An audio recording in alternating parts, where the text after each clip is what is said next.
Thank you, Fermin, for inviting me again. And why do I do it again? Because I'm really nervous and it's not easy at all. But I guess it's a good challenge. And it is a challenge because life and work is so interwoven. And it's also challenging because it's not only me. So it's this always this to break that kind of self. I don't know what it is. It's my whole office behind here, so I have to say it. I did a PhD some years ago, and that's when I really found out that my spatial history is so important, that I still draw from these very, very, very early embodied experiences of playing in the tidal zones of the West Coast in Norway. And it's a landscape that is constantly transforming by the weather and the sea, and it's revealing always surprising new patterns, textures, colors, and shapes. And especially I love the kelp pools because they also smell dirt and is really kind of a rich kind of pool to look into. And during the PhD, I revisited this landscape and explored them to drawing. And I discovered how the lines I draw are so connected with the landscape and the qualities in this landscape, and that the lines have different qualities when I draw. There is a wild and kind of surprising line that wants to break patterns, and then there is a weaving lines that always want to integrate and combine. And in fact, this express a kind of creative dynamic. And also an ethic, in fact. There is a longing to break with the known when I draw, and at the same time I want to be in dialogue with the given. And then there was a whole world of boats, sea houses, piers, and cabins built of simple wooden planks. And my father would rather live in a boat, which we did every summer. And he taught me to sail this beautiful old clinker boat. Much later, we have studied their intriguing construction and had an ongoing research into how we can build with natural tree like these boats are. So when I started to study in AHU, I was fascinated with his legendary drawings lectures, much more than his architecture, in fact. I remember his soft voice and humor when he was explaining, while drawing, how the building was born in dialogue with the landscape. But Ahu and the strong influence of Fehn also felt a bit like a never world, so I decided to leave the school after 1 year, so I went to Barcelona and as an exchange student at ETSAB and the art school Massana. And that's where I fell in love with Gaudí and this playful Catalonian modernism. It was so colorful and rich and materiality and formal expression, free of dogma, it seemed to me. And he was playing with natural organic forms that he could materialize through a very advanced handcraft, combined with tectonic intricacy as well. And that resonated a lot with me. But funny enough, this fascination I kept for myself because Gaudí was not at all a cool architect at the time. So it was like a secret lover for a long time. But then I came back to finish my studies and I met Reinhard. He's a weird Austrian guy. He scared me because he showed up in a black plastic suit at school. I thought he was a drug addict.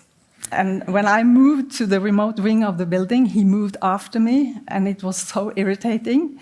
But we found each other working late in the evening, and both of us never gave up, so we stayed there overnight to find the better solutions. Reinhard is a warm and radical man, He's insisting to invent something that is never seen before. He's interested in construction, geometry, philosophy, and Bach's fugues is his favorite theme. And he studied in the atmosphere of the Grazer Schule, where they have a very strong interest in formal and conceptual, strong formal conceptual focus. We are a very strange mix. We are very different as persons, and we have, in fact, trouble when we are going to carry a sofa together. Doesn't work, but when we do architecture, it works, and it also works to run an office. Funny enough. So after ending our studies, we went to Stavanger, my hometown, and in the 90s, that was the booming oil capital in Norway. New programs was needed in the vernacular city center, and that's where we got our first commissions. We were transforming these small, tiny log houses, making Mexican restaurants and such silly things. And it was an immersive, very direct work with these existing spaces and structures, and where we often worked on the building sites to get things as we wanted and within the small budget that we had. And we learned a lot about structures in timber. But it dawned to us that we were part of a quite exceptional economic growth due to oil and gas production, and we had an urge also to find out how we could cope with this troublesome reality. And the new rich city without university at the time, no architect school, it was really a periphery. But the good thing was that we could kind of experiment and find our own way. And we also got to build quite large projects very early on. Jan Fischer's trickster strategy inspired us. We were asking ourselves, how can we both be critical and at the same time playful? How can we answer a task and at the same time have our own agenda? So that was how we kind of tried to imagine a way to survive. and the picture you saw was about how we recycled stuff from the oil industry to make a park with young people. And we found our own area in the eastern part of the city, which at the time was not gentrified, and we moved into an old brewery where we lived and worked with local artists and tried to transform it into a cultural center. And we engaged the local community, even kindergartens and schools, to make very authentic and site-specific interiors, and we used only recycled materials that we found partly in the brewery. So when there was a kind of political event at the brewery, and the politicians were sitting in 5 donated IKEA sofas, I couldn't stand it. So that was my first political activism, in fact.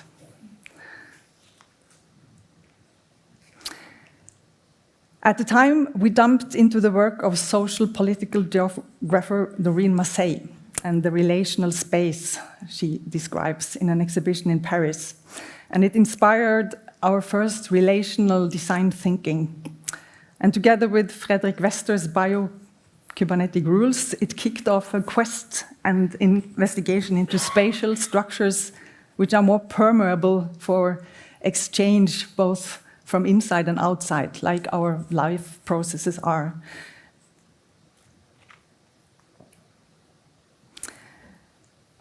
We got a taste for factories when we lived in the brewery, and we managed to buy our own factory plot in the same area in 1996. And this indeed became our own territory. It was a kind of creative universe where we lived, worked, rented out to earn money when we needed money, made prototypes and tested production methods in the backyard. We built our own camp of recycled containers from the oil industry, our response to the inflated housing market. And 19 years of Helen Hart's history unfolded here. And it gave us kind of spatial economical freedom to invest and experiment radically with architecture. While we at the same time did also commercial stuff, but this territory became, or was a free space for us all along. So when we started to build new projects, we wanted to explore how timber, logs, and the traditional boat building principles could be applied using today's technology. The way they used specific parts of the trees for different construction parts, covered them with very thin planks that they shaped with eye measure to find the best curves, inspired us immensely. This is a genius construction. And luckily, we met a genius Swiss engineer, Hermann Blumer, in the conference, and that was very personal and warm encounter, because he's also very interested in this kind of nerdy testing of natural trees in construction. And it started a very adventurous collaboration of building with timber and inventing, in fact, specific structures for each project that we made. So to us, wooden structures are really like musical cores in a building. They are relational scaffolds that can guide us through the building process. And we can have contact with a local sawmill, we can follow the process and be engaged in the whole material realization. But timber was also very challenging to combine or integrate in the commercial housing projects that we made at the time. And being engaged in many of them, and a lack of time to really elaborate or research, I was starting to lose contact with my own creative voice in a period. That was back in 2013. I felt there was a gap between having very ambitious, sustainable goals and very little possibility to carry it through in the commercial market and within the contracts that we had. So that's when I started to think I have to do something else. And I started a PhD, and at the same time also 3-year sustainable leadership program.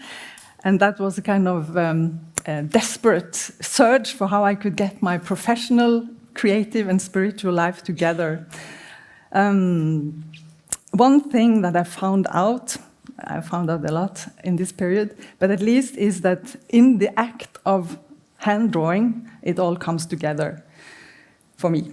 And this was a transformative insight to recognize how drawing is a way of becoming aware of and in contact with a reservoir of spatial tacit knowledge linked to also my childhood playgrounds.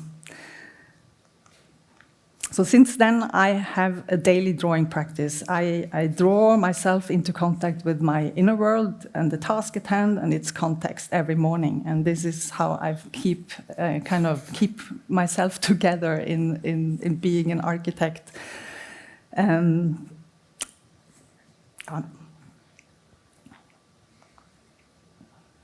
And in the office, we have introduced a kind of ritual when we start a project. We call it Walk the Land, where we individually and collectively draw together and trying to get in contact with the place and the task during a day at the site. And I've also been introducing hand drawing for students, teachers, and lay people as a medium to become aware of and in contact with own resources. And then the focus is attending to the process of investigating and not the end result. It has to do with being present and in resonance with oneself while creating something, which is both nourishing, healthy, and it also channels the authentic and unique often. Another crucial change or choice we made back in the same time, but it have developed over the years, because we had enough of doing commercial housing projects for real estate developers, was to define a new model for co-living, which also could be relevant in the commercial market, not only as an alternative for some few people, but could really reach out to people that were interested. So based on studies of existing and functioning co-living projects, we named it Gaining by Sharing. It's a concept where we insist on mixing age and life situations. The idea is that you live on a smaller plot and have shared space. It's based on self-ownership and self-organization, and there is a facilitated process to prepare for living together. And Helen and Hart made the decision to move the office from the plot and build a pilot with 40 units there, and also to move in there ourselves.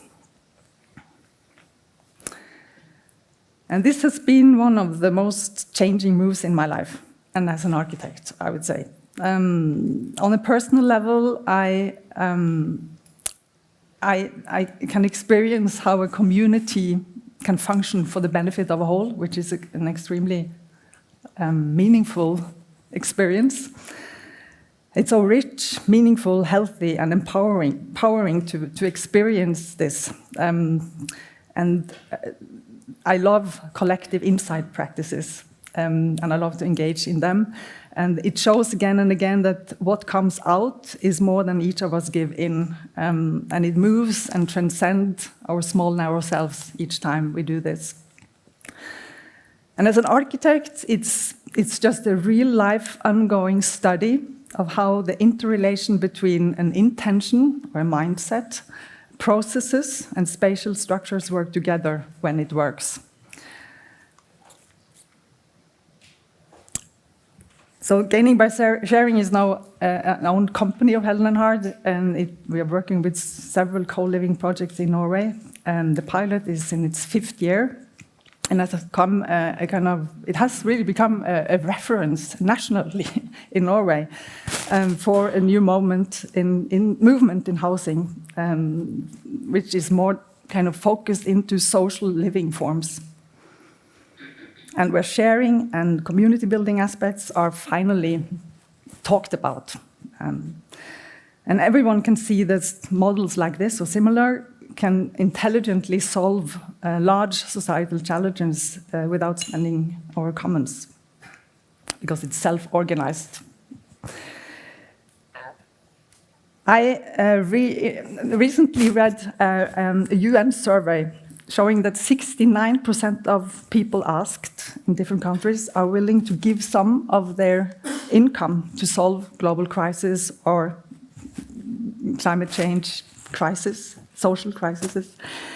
And it's really about how we can coordinate this willingness.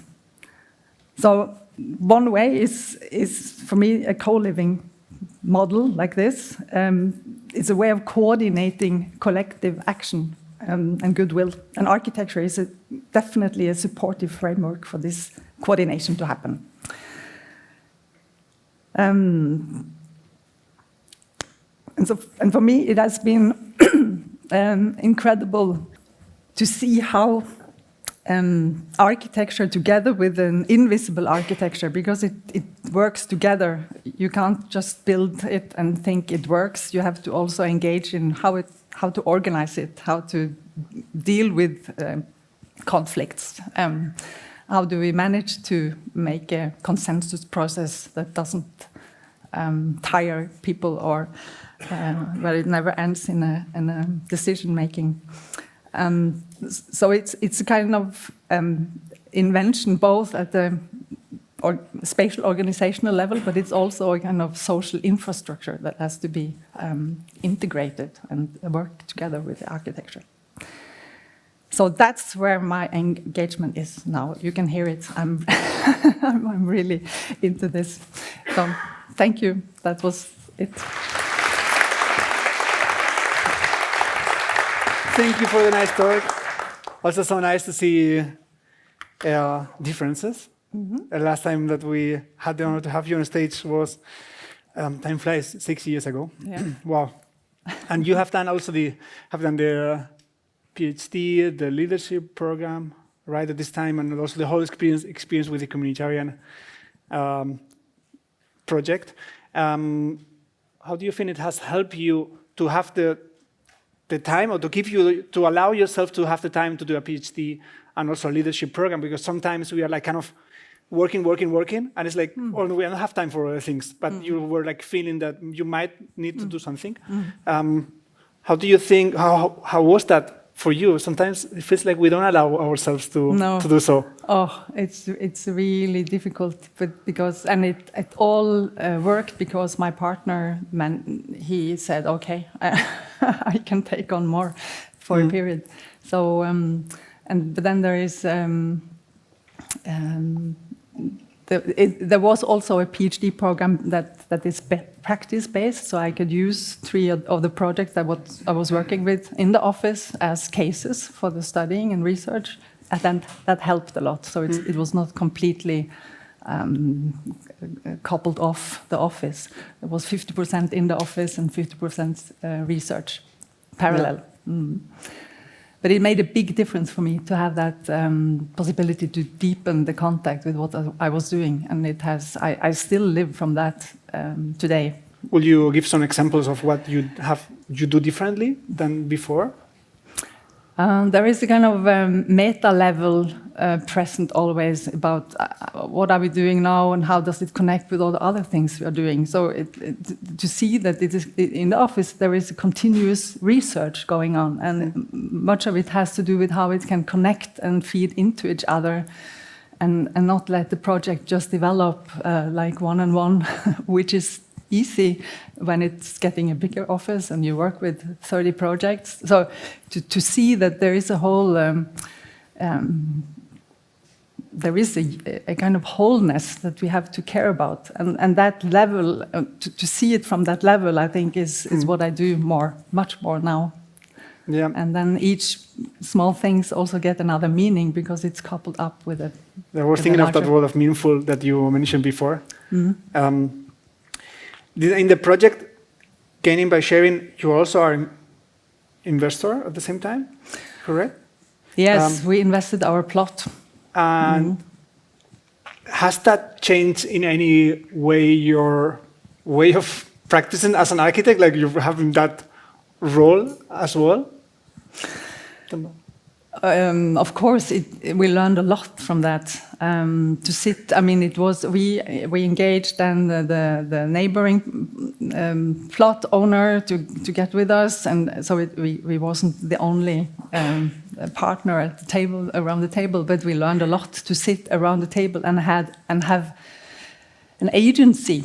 To be able to be in the process of prioritizing and set the goals. Where should the margins be? What are the real purpose of this project? And when it came to discussing whether timber is important or, I don't know, more expensive windows, I think we headed for the timber construction. I mean, to be able to sit there and have these kind of dialogues is very different and very important. Do you think that architects should be more involved in that financial part in general? That kind of. I think that's completely necessary. I mean, if we talk about sustainable architecture, we have to think about the resource household of the project, and not only the project. It's like how it also influenced before and after and around it. So and finance and economy is a part of it. And we cannot do, especially when we want to do things differently, we also have to care about the cost issue. So, is there any critique that you say that you were an example in Norway for this project? Is there any critique that were public? I don't know, any kind of critique that you have received, so the project is receiving, I don't know, they think that the hippies are there? I don't know if there is any kind of critique that you hear from the public, as is an experiment as well. Mainly it has gotten a very, very positive response, but there maybe the only critic thing is that it was a bit too expensive in the end for the developer that got the job. Yeah. Well, also learning. Regarding that, I had to think of you talk, and in an interview you mentioned that you will never move back to a flat living alone, which I think is very interesting. And you talk a lot about how positive are having the communal life, the common values. Talking about working for the community and actually in this current society that we are living. I wonder how to promote this kind of good values and communal values in a society where we see also greed and wars and people trying to have more profit as possible than caring for themselves. How can that be more promoted in a society that we are living in? Well, it's a good question, and I think it comes really down to how we can communicate other values in the end, and not in Norway, for example, we talk about buying a flat as an investment in something, and it's only about the cost and what value it will have when you buy when you sell it again. But I think we have to increase the understanding of what the dwelling is. And when you make a choice to live in somewhere, it is a big choice, in fact, because the choice can make you live in a way which helps you be more sustainable. And just by taking that choice, you have then suddenly a more compact living. You share things. You don't need to have buy everything. Things 20 times. But you also get a social life, and loneliness is one of the biggest problems maybe we have as a health problem. And then we see that people that are coming from other countries, they get easier integrated because there is and parents that are only one parent and have possibility to get help. So it's an intelligent way of living because it solves a lot of different problems, and that we have to talk about when we talk about housing or choosing how we are going to live. Is there a place that you wish to have something like that to demonstrate that something will be helpful, where maybe people think that there's a different culture that will never fit in here? Yeah, it's a good question, because I think every country would have to find out. I don't think you can take this co-living concept that we have now working with in Norway and just put it in. I think even in Denmark and Sweden, it's different. It's different how we understand, and also politics around housing is different. But definitely in bigger cities, I think Oslo is the next one. That would be nice to see. Also, you have mentioned in your presentation that you had enough of commercial housing projects. Were you saying you won't do anymore, or it's something temporary? That's the question we have every week in the office. Every week, because you have a proposal and you have to say yes or no. Say yes or no to a new commercial housing, because it's the worst, or it's not the worst. It's the most challenging thing we can do, because it's all ruled by general contractors, at least in Norway. So as an architect, you are then sitting completely outside every decisions. So that's and we try. Of course, we think it's very meaningful to do housing, but the position we have and the agency we have is very limited in these contracts. So and maybe outside. That's why now we try to we have moved. We do more master plans, and in the master plan we plan in a co-living project, because the municipalities are very interested in it, because it solves so many challenges. And when they are in the master plan, the commercial housing developer also need to do it. So there is a movement in Norway showing that we have to have more alternatives to the commercial within the commercial housing. Maybe one last one that I had for you, because you have been very well known for your timber projects. Does it feel like an advantage to have that image, or maybe limiting, as maybe every week, as you say, every week people are coming to a different housing project? That will be nice. But when people come to the office, expect a kind of a specific design. Is there for you an advantage or something limiting, having been established after so many years for a certain architecture?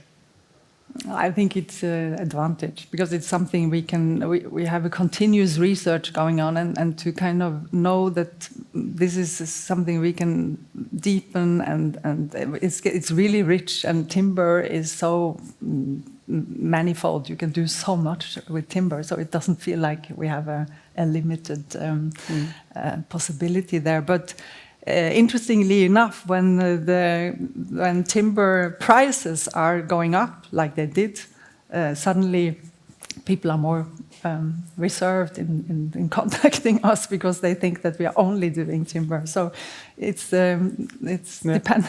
depending on that also. I can imagine. Siv, thank you a lot for the nice talk and the conversation. We will have later the round of discussion, but for the moment, thank you a lot. We have enjoyed that. Thank you. Thank you. Thank you.